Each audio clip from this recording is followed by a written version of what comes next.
नमस्कार दोस्तों। कवायद बर्फीले क्षेत्रों में अगले महीने से, बाकी देश में फरवरी 2027 से गणना। जनगणना में पहली बार सभी जातियों की गिनती। इस बार 29 नहीं 40 सवाल।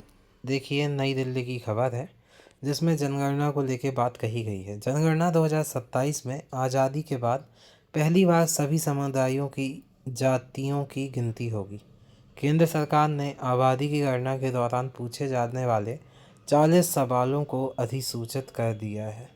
2011 की जनगणना में 29 सवाल पूछे गए थे। 40 सवालों के जरिए जाति, धर्म, शिक्षा, रोजगार, पलायन, दिव्यांगता, डिजिटल साक्षरता, बैंक खाते, मोबाइल नंबर, आधार और वोटर आईडी की जानकारी ली जाएगी। Registrar general of India Mrityunjay Kumar Narayan की ओर से शुक्रवार को जारी अधिसूचना में सवालों का जिक्र है। जनगणना में अब तक SC/ST की ही जनगणना होती रही है, लेकिन आज़ादी के बाद पहली बार अन्य समुदायों की जातियों का भी ब्यौरा लिया जाएगा। अधिसूचना के मुताबिक लद्दाख और जम्मू कश्मीर, हिमाचल और उत्तराखंड के बर्फ प्रभावित चुनिंदा इलाकों में आबादी की गिनती 1 से 30 सितंबर 2026 तक होगी। देश के बाकी हिस्सों में आबादी की गणना फरवरी 2027 में होगी। मालूम हो, जनगणना 2027 देश की पहली पूरी तरह डिजिटल जनगणना है। गणनाकर्मी डिजिटल तरीके से जानकारी दर्ज करेंगे। और आप देख सकते हैं इसमें और क्या खबर है इसको लेके कि जाति दर्ज करने के तरीके पर पैच, दो बड़े बदलाव भी। देखिए कि 2011 की जनगणना में केवल SC/ST की जानकारी दर्ज की गई थी। इस बार सभी जातियों की इस बार सभी जातियों की भी गणना होगी। यही बड़ा तकनीकी सवाल खड़ा हो रहा है। सवालों में जाति दर्ज करने का प्रावधान है, लेकिन यह स्पष्ट नहीं है कि गणना कर्मी को जातियों की पूर्व निर्धारित और कोटेड सूची दी जाएगी या लोग अपनी जाति ओपन बॉक्स में दर्ज करेंगे। यदि इसे पूरी तरह खुली एंट्री रखा गया तो 2011 की जैसी समस्या दोहराने का जोखिम रहेगा। तब लोगों ने जाति के साथ उपजाति, सरनेम, गोत्र, पर्यायवाची और अलग अलग स्पेलिंग दर्ज कराई।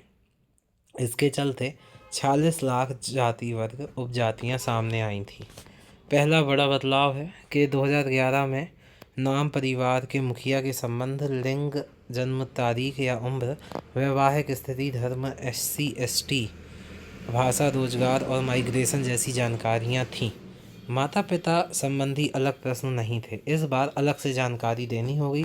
पहली बार मुखिया से रिश्ते के बजाय माता पिता से जुड़ी पारिवारिक कड़ी दर्ज होगी। दूसरा बदलाव है कि नई प्रश्नावली का एक और बड़ा पहलू सरकारी पहचान और डिजिटल पहचान से जुड़ी जानकारी है। 40 सवालों में कोविड टीका कहाँ लगवाया, Aadhaar, mobile number, voter ID, passport, driving licence संबंधी सवाल भी हैं। पढ़ाई के साथ पति पत्नी का नाम, भाषा के बारे में भी पूछेंगे। देखिए, 40 सवालों में शादी के समय उम्र और पति या पति पत्नी का नाम पूछा जाएगा। इसके अलावा राष्ट्रीयता, धर्म, जाति, दिव्यांगता, मातृभाषा, दूसरी भाषाओं की जानकारी, साक्षरता, डिजिटल साक्षरता के बारे में भी जानकारी ली जाएगी। शिक्षा से जुड़े सवालों में व्यक्ति किसी शिक्षण संस्थान में पढ़ रहा है या नहीं, उसकी सबसे ऊंची शैक्षणिक योग्यता, पढ़ाई की भाषा और विषय भी शामिल होंगे। पुराना निवास क्यों छोड़ा, गांव या शहर में कब से रह रहे हैं। पलायन को समझने के लिए जन्म स्थान, पिछला निवास स्थान, पलायन की वजह और पिछली बार स्थान बदलने के बाद मौजूदा गांव या शहर में रहने की अवधि पूछी जाएगी। स्थायी आवास का पता भी दर्ज किया जाएगा। वर्तमान में विवाहित, विधवा, तलाकशुदा और अलग रह रही महिलाओं से जीवित बच्चों की संख्या तथा पिछले 1 साल में जन्मे बच्चों से संबंधित जानकारी भी ली जाएगी। काम क्या करते हैं, रोजगार के बारे में जानकारी ली जाएगी। पूछा जाएगा कि पिछले सालों में क्या किया, आर्थिक गतिविधि, पेशा, उद्योग, व्यापार या सेवा की प्रकृति और कामगार की श्रेणी भी दर्ज होगी। तो ये जानकारियाँ आपकी जनगणना को लेकर बताई गई हैं इसमें। और अभी जो जनगणना का पहला चरण हुआ था मई महीने में, उसमें काफ़ी लोगों का ये मैसेज आ रहा था कि उसका कब तक वेतनमान डलेगा, जो 10,200 डलना है तो इसको लेके मैं बता दूं आपको कि बहुत जगहों पे ये चीज़ें स्टार्ट हो गई हैं, डलना प्रारंभ हो गया है।